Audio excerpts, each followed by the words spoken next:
তুফান, খুব ভয় পাইছি রে। আমার মনে হলো চঞ্চল ভাইয়া এই সিনেমাতে ভিলেনের পাঠ করেছে এবং কি তার মুখে হাসি রেখে যে ডায়লগটা দিয়েছে ডায়লগটা কিন্তু অস্থির হয়েছে এবং কি তাকে ভিলেন হিসাবে কিন্তু 100-তে 100 দেওয়া যায়।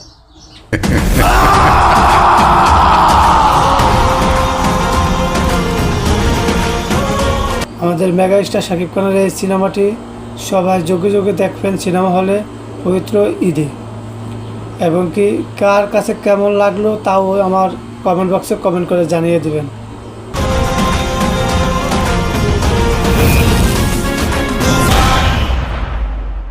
ভিডিওটি বেশি লম্বা করব না, ছবির ট্রেলার আমি এখানেই শেষ করে দিচ্ছি এবং কি আপনারা যাদের ভালো লেগেছে তারা সবাই আমাকে সাবস্ক্রাইব করবেন, কমেন্ট করবেন এবং কি লাইক করবেন, শেয়ার করবেন।